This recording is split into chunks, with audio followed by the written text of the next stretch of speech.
Assalamualaikum warahmatullahi wabarakatuh. Alhamdulillahirabbil alamin. Wa bihi nasta'in wa ala muridin wa din wassalatu wassalamu ala asrofil anbiya'il wal mursalin sayyidina wa maulana Muhammadin nabiyil ummi wa ala alihi washabihi ajma'in. Amma ba'd. Dulur, kanca semua dimanapun berada, alhamdulillah. Sekali lagi alhamdulillah dan terus alhamdulillah sebagaimana terusnya Allah di dalam memberikan nikmat kepada kita semua. Alhamdulillah kita diberikan Allah teknologi sehingga meskipun jauh kita tetap bisa bersama di dalam kajian tiap Sabtu malam Ahad tiap pekan kita. Saya bertanya nih sama teman-teman para pemerhati dan terutama yang senantiasa mengikuti kajian ini. Apa nih topiknya kira-kira? Setelah kemarin kita melakukan 4 seri tentang memanusiakan manusia, mengagamakan agama, mengislamkan Islam, lalu mengimankan iman. Saya tanya terus dan ternyata, oke Gus, kalau bisa tentang pandemi. Pandemi yang tentang gimana? Ya tentang how to facing this pandemi. Jadi bagaimana menghadapi pandemi ini. Saya sebenarnya sudah ada beberapa topik ya yang berbicara tentang pandemi ini, berbicara tentang bagaimana menghadapi kondisi ini. Tapi saya akan tetap, karena apa? Kalau tidak salah kalau hitungan kita ini hampir sudah 1 tahun lebih ya pandemi ini berjalan. Dan kalau kita sadari, akui secara jujur, kita memang selama ini kan lebih banyak mengeluh ya daripada ada satu sebenarnya selain berusaha yang akan menjaga asa kita, menjaga optimisme kita. Selain berusaha, memang berusaha akan tetap terus. Jadi gini loh, saya punya cerita. Ada seseorang, ya. Dia ini dulu sejak kecil dia dirawat di panti asuhan. She doesn't know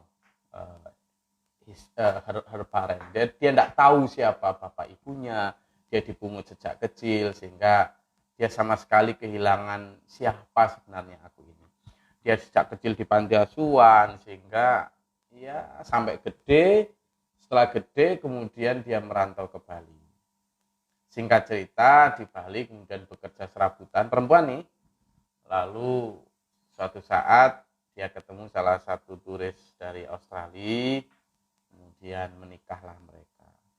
Setelah menikah kemudian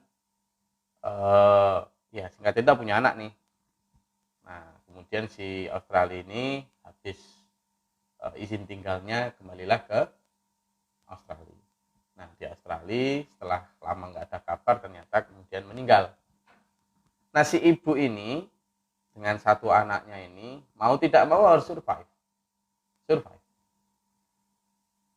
Beberapa tahun yang lalu kita tahu dia mulai macam-macam usahanya, mulai dari jualan baju keliling, kemudian jadi tukang cuci, sampai jualan es, sampai macam-macam. Nah yang setahun terakhir ini yang memberi saya pelajaran hebat itu, setelah menikah dengan saya, dia menikah sekali lagi dengan seseorang lokal dan kemudian punya anak. Nah setelah punya anak ini ya memang pada saat itu alhamdulillah di yayasan kami, yayasan SPMA, dimampukan Allah untuk memberikan pertolongan karena waktu itu memang dia sedanglah hamil besar sehingga tidak bisa apa-apa, hanya kita tolong sampai persalinan, sampai kemudian bahkan kebetulan saya sendiri yang kasih nama. Loh, pada saat dia kemudian sudah mulai mandiri, dia tidak mau untuk kemudian lama-lama membebani kami. Meskipun kami tidak merasa terbebani karena memang kami sudah jauh, tapi dia tidak mau, dia ingin mandiri. Ini hebatnya, dia ingin mandiri, padahal masih kecil itu. Nah, dia dengan punya 2 anak, satu yang dari bapak Australia, yang satunya dari itu. Kami, waduh jangan gitu Bu ya, gini biar yang anak yang tua itu umurnya masih sekitar 7 tahun, 6 tahun. Biar ikut kami, biar kami rawat, kalau ibu mau mandiri tidak apa-apa, nanti kalau sudah benar-benar bisa mandiri silahkan diambil lagi, biar ini sekolahnya terjamin. Dia sama membawa anak bayinya itu.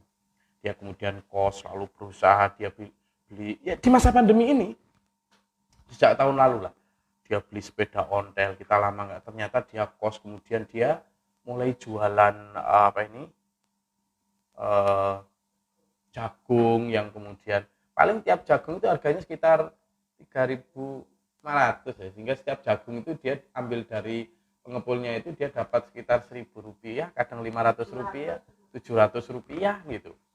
Loh, setiap kali kami tidak pernah melihat si ibu ini tidak tersenyum. Seberat apapun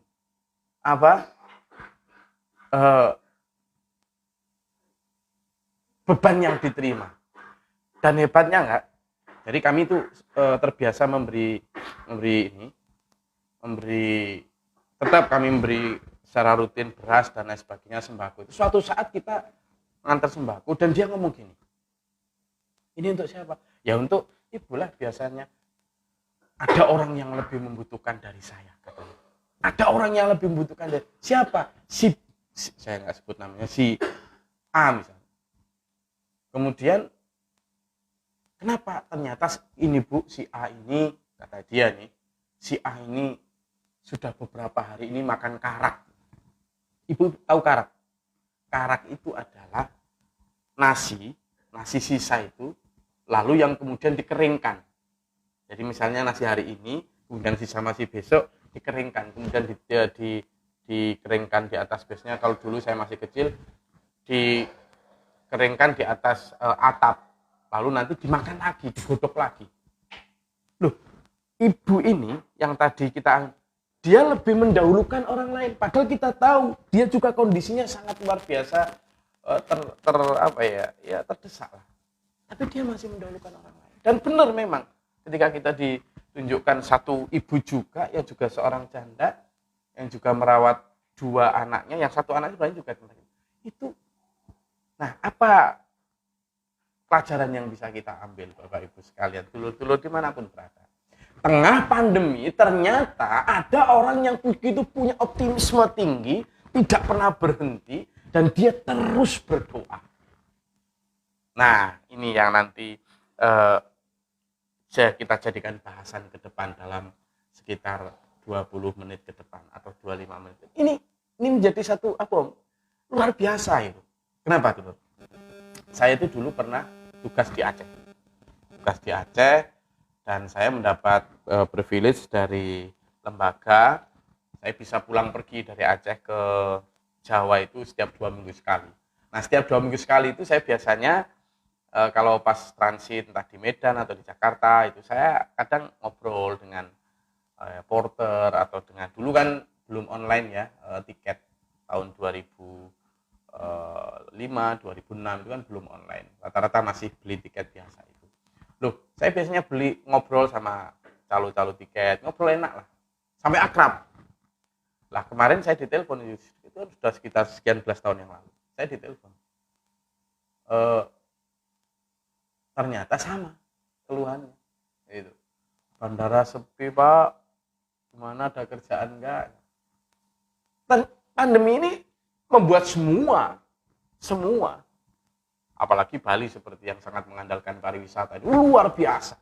Loh, tetapi ternyata masih ada orang-orang yang dimampukan Allah begitu optimis tinggi gitu loh. Nah, ini kita harus cari pelajaran, ternyata kenapa dia mampu, sementara banyak orang lain yang lebih banyak mengeluh daripada meminta kepada yang maha mampu. Siapa dia? Allah. Nah, ini yang menjaga asa dari yang maha pemilik asa, yakni Allah. Ini penting Bapak Ibu sekalian. Kalau kita cuma mengeluh, menyalahkan keadaan, ya tidak akan selesai. Kenapa? Seluruh dunia terdampak kok. Artinya sebenarnya ya, di balik berkah, di balik bencana ini, kita itu ada berkah. Apa berkahnya? Ada beberapa nih. Yang pertama jelas secara lingkungan, kemarin di beberapa kota besar ternyata indeks polutan udara itu turun drastis. Artinya benar-benar kondisi udara ini kondisinya bagus. Itu dari sisi itu. Lalu ada juga dari sisi keberkahan ini adalah kita ini sebenarnya mulai bisa kemudian misalnya ya, kita akhirnya benar-benar hidup itu berdasarkan kebutuhan. Nah ini berkah yang tak tampak nih. Saya mau tanya nih, dengan berkurangnya pendapatan, ya, ini yang hadir di sini nih. Dengan berkurangnya pendapatan seperti sekarang ini, orang-orang sekarang ini mulai menyeleksi atau masih aur-auran seperti dulu sebelum pandemi di dalam mengeluarkan ada di dalam mendistribusikan pengeluaran. Misalnya beli ini, beli itu gitu. Kira-kira gimana? Sekarang yang paling diseleksi itu kebutuhan apa? Yang pokok benar-benar apa? Pokok, wis jelas itu. Bahkan ya dalam hal makanan orang sekarang itu selektif bukan karena ingin sehat tetapi karena apa? Nggak punya. Loh, ternyata ada berkah di sana. Ada berkah bahwa kita akhirnya tahu di masa sekarang ini apa yang kebutuhan, apa yang sebenarnya keinginan. Ternyata begitu kita listret gitu misalnya makanan gitu ya. Makanan mulai dari kerupuk, sambel, ini. Ternyata itu kalau di list karena memang budget kita tidak cukup, itu akhirnya kita bisa memilih ini. Ternyata misalnya dari 10 list makanan itu ada paling 3 sampai 4 yang benar-benar kita butuhkan. Loh, sekarang pertanyaannya, kenapa sih sebenarnya kita nggak bisa hidup seperti ini? Artinya berarti sebelum pandemi, kita ini sebenarnya terlalu banyak menghabiskan sumber daya untuk sesuatu yang sifatnya hanya want, bukan need. Nah, ini salah satu berkah. Tantangannya ke depan adalah seandainya dan mudah-mudahan segera berlalu, pandemi ini berlalu, bisakah kita menjaga momentum, bos, dan kita ini sadar. Menjaga momentum untuk tetap hidup berdasarkan kebutuhan itu. Oh enak tak? Ya. Berdasarkan kebutuhan itu. Sekarang kalau melihat hampir semua orang, kalau kemarin misalnya sebelum pandemi misalnya berlomba-lomba untuk memperbagus, memperindah rumahnya, ini sekarang ya ditahan semua. Berarti bisa toh? Kalau kemarin biasanya tiap akhir pekan atau tiap akhir ini selalu wisata kuliner yang kemana-mana, sebenarnya bukan kebutuhan perut loh ya, malah tidak sehat. Tapi masa pandemi ini ditahan. Lah berarti kan kita sebenarnya bisa hidup berdasarkan kebutuhan, itu berkah. Lalu yang ketiga, di masa seperti ini dulur, berkah yang kita bisa ambil adalah terutama kita yang masih sedikit mampu ya, yang tidak benar-benar dalam kondisi krisis. Berkah yang bisa kita ambil adalah terbuka luasnya pintu-pintu untuk bersedekah. Loh, jadi terbuka luasnya pintu-pintu bersedekah. Ingat loh ya, tanda-tanda kiamat itu satu diantaranya adalah orang sudah tidak ada yang mau menerima sedekah. Pada saat itu wallahu alam entah kondisinya seperti apa. Tapi sekarang ini dengan pandemi ini terbuka luas, begitu banyak orang-orang yang membutuhkan. Ingat loh ya, sedekah ini jangan diartikan hanya uang jutaan, sekian, enggak loh ya. Bahkan sesuap nasi. Ya tadi, contoh yang saya ambil di awal tadi. Ternyata seorang ibu yang kita kasih sembako, dia masih bisa melihat ada ibu lain yang hari-harinya makan karak. Karak itu nasi yang nasi bekas yang dikeringkan lalu besoknya untuk dimasak lagi. Dan itu enggak main-main loh. Artinya banyak orang yang bahkan sekedar sesuap nasi pun bisa kita berikan. Maka sekali lagi ekonomi boleh berkurang, ekonomi boleh turun, tapi semangat bersedekah kita jangan turun ya. Ini. Lalu selanjutnya adalah kita akhirnya bisa, satu diantaranya adalah untuk tetap optimis. Di saat seperti inilah kepercayaan kita kepada Tuhan itu juga diuji. Jadi gini, Allah sudah banyak berfirman dalam banyak ayat bahwa a'udzubillahi minasyaitonirrajim, bismillahirrahmanirrahim, walanabluwannakum bisyai'in minal khauf wal ju' wa naqsi minal amwal wal anfus wat thamarat wa basyiris sabirin. Jadi saya potong-potong. Walanabluwannakum, dan sungguh kami akan uji kalian. Ya, akan kami uji. Bisyai'in minal khauf, dari sedikit ketakutan. Wal ju' dan rasa lapar. Minal khaufi wal ju' wa naqsi minal amwal dan kekurangan harta. Wal anfus dan kerabat atau orang-orang. Jadi kekurangan teman bisa segala macam. Wa basyiris sabirin dan berikanlah kabar gembira kepada orang-orang yang sabar. Saya membawa kabar gembira dulu. Insya Allah badai pasti berlalu. Kita optimis, badai pasti berlalu.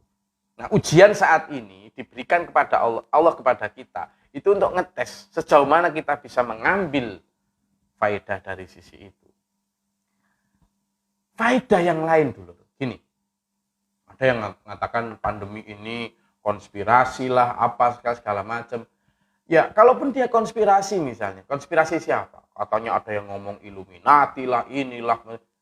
Wallahu a'lam apakah itu hoax atau apa. Saya tidak bicara itunya. Tapi jika pun sampean misalnya mengatakan bahwa itu adalah konspirasi, berarti kan orang yang melakukan konspirasi ini mau berkorban sebegitu hebatnya untuk mencapai tujuan-tujuannya. Ini yang kita.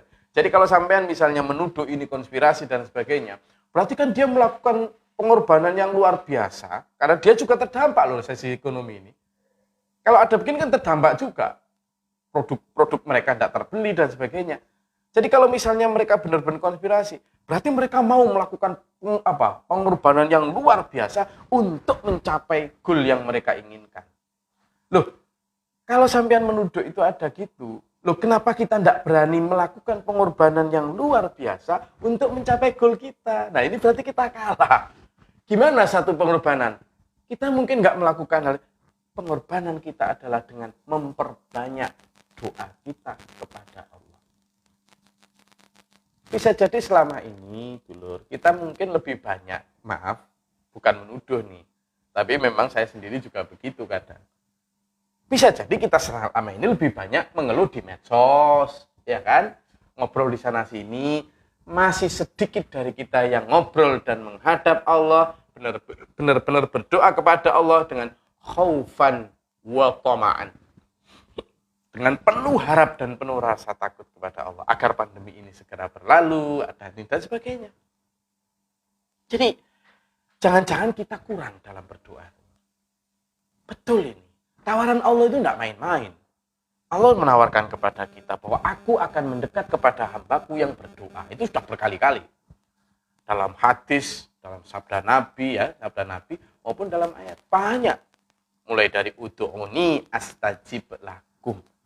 Kamu berdoalah kepadaku, astajib lakum. Loh, ini janji Allah loh. Aku akan kabulkan. Jadi kadang merancang optimisme ini yang kadang masih ini. Kenapa dulu? Gini loh. Kalau kita memang mengakui para nabi, para rasul itu adalah uswah kita. Mulai Nabi Muhammad SAW sebagai model utama kita. Kemudian sampai ke atas, mulai dari Nabi Isa, Nabi Musa, sampai Nabi Nuh. Tahu nggak Nabi Nuh? Nabi Nuh itu dulu. Nabi Nuh itu. Ketika diperintahkan Allah, sampaikan kepada umatmu, sebentar lagi mau ada bencana. Kalau nggak nurut aku, misalnya. Loh, bencana apa Nuh? Misalnya, umatnya bertanya. Mau ada bencana banjir besar menenggelamkan bumi. Ya diketawain, mau hidup di daerah gunung-gunung, gua ada begitu. Lalu ada perintah lagi sama Allah. Buatlah bahtera. Ya kan? Buatlah bahtera. Lalu mulai membuat bahtera. Ya diketawain, dicaci, dimaki, dianggap gila, dihina sama manusia. Apalagi buat bahteranya di atas gunung. Ketawain. Mulai dari janji, ancaman bahwa akan ada bencana. Sehari tidak ada bencana. Sebulan tidak ada bencana. 1 tahun tidak ada bencana. Orang, dasar pembohong. Kan gitu. Sampai 5 tahun tidak ada bencana. Ya sudah. Benar-benar akan didustakan. Ternyata 40 tahun kemudian baru bencana itu benar-benar datang. Janji Allah ditepati. Tapi menunggu 40 tahun ini, di mana Nabi Nuh sendiri juga tidak diberitahu Allah bahwa misalnya banjir akan 40 tahun. Enggak. Allah juga menguji kesabaran para nabi, para rasul. Betapa sabarnya Nabi Nuh tetap berdoa kepada Allah untuk menunggu janji Allah datang. Kita diuji pandemi setahun. Kita diuji pandemi setahun. Dan kita sudah mengeluh, kadang malah menyalahkan Tuhan ya. Maaf kata, ada banjir, ada apa. Kita jarang introspeksi pada diri kita sendiri. Menyalahkan alam toh. Sering kali menyalahkan alam kita. Ya, perubahan iklim lah segala macam. Perubahan iklim karena siapa? Karena kita juga kan. Bima kasabat aidin, karena tangan-tangan manusia.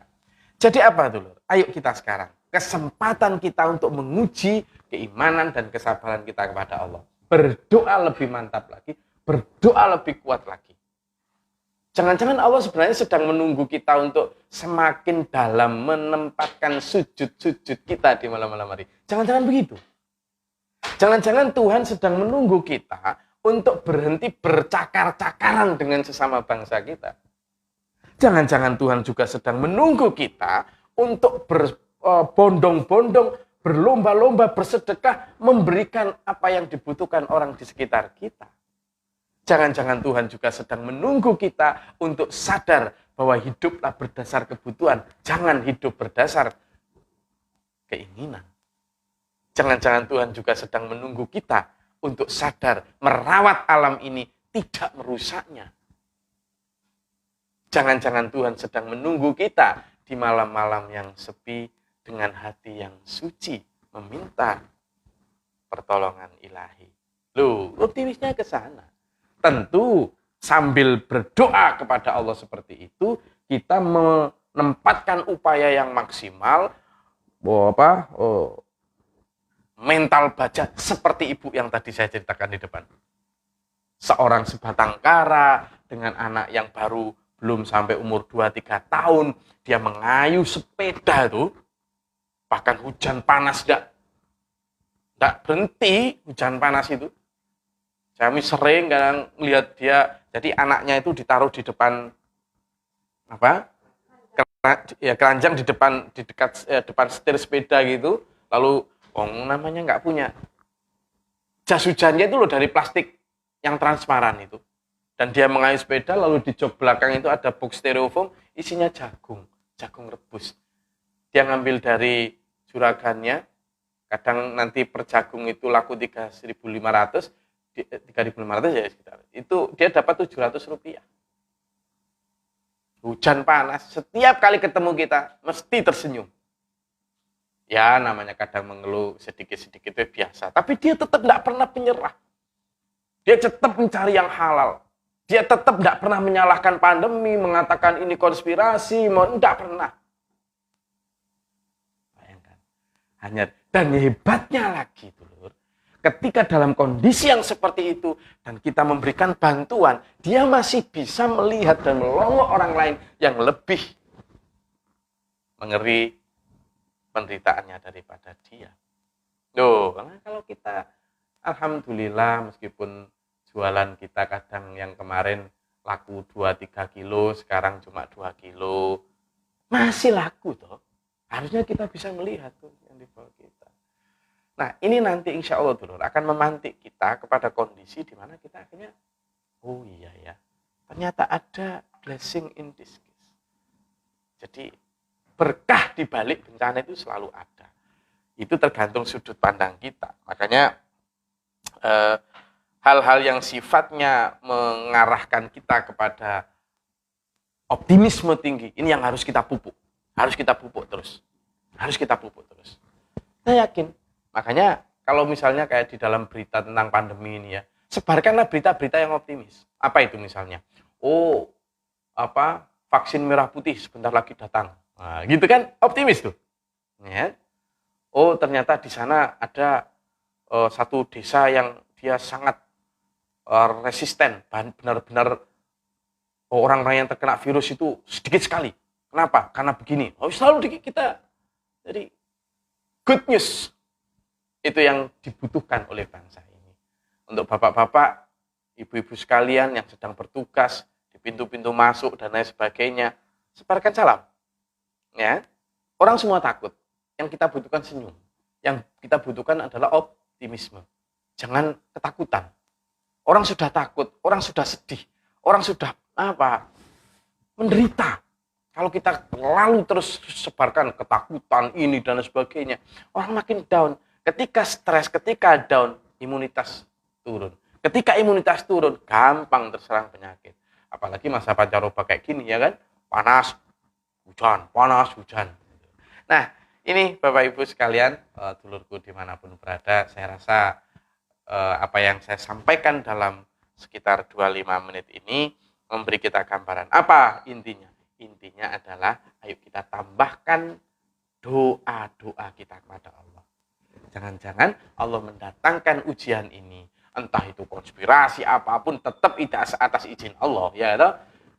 Jangan-jangan Allah mendatangkan ini adalah sebenarnya seperti yang saya baca dalam surat Al-Baqarah tadi. Sungguh aku akan menguji kamu dengan kelaparan, dengan ketakutan, dengan kekurangan harta, dengan kekurangan manusia. Manaksi minal amwali wal anfus tadi itu kekurangan jiwa, itu maksudnya ya berkurang temannya, berkurang orangnya, ya ada yang meninggal, ada yang begini dan sebagainya. Nah ini jangan-jangan Allah sedang menunggu kita sadar gitu. Sadar untuk kemudian berbagi dengan sesama, di mana pada masa pandemi dibuka luas pintu sedekah.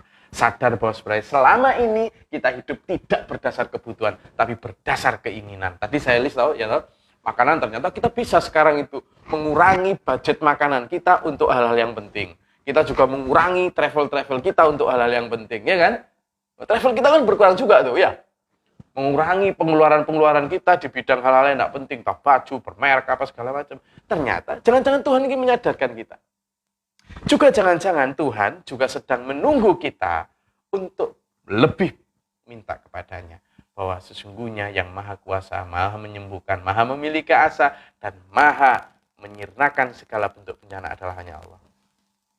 Jangan-jangan Tuhan sedang menunggu kita untuk benar-benar berasyik dengan Allah di tengah-tengah malam yang sunyi, yang selama ini kita lewatkan dengan tidur dan ngorok. Jangan-jangan Tuhan juga sedang menguji kita, menanti kita untuk meningkatkan kadar ketebalan iman kita akan Allah. Saya rasa itu dulur, tetap optimis, tetap semangat, diversifikasi usaha, tetap maju dan saling tolong-menolong dengan sesama. Itu dari saya, mudah-mudahan bermanfaat dan berfaedah. Allah meridhai merahmati kita semua. Salam dari Denpasar untuk kita semua. Billahi taufiq wal hidayah. Wassalamualaikum warahmatullahi wabarakatuh. Sampai bertemu pekan depan.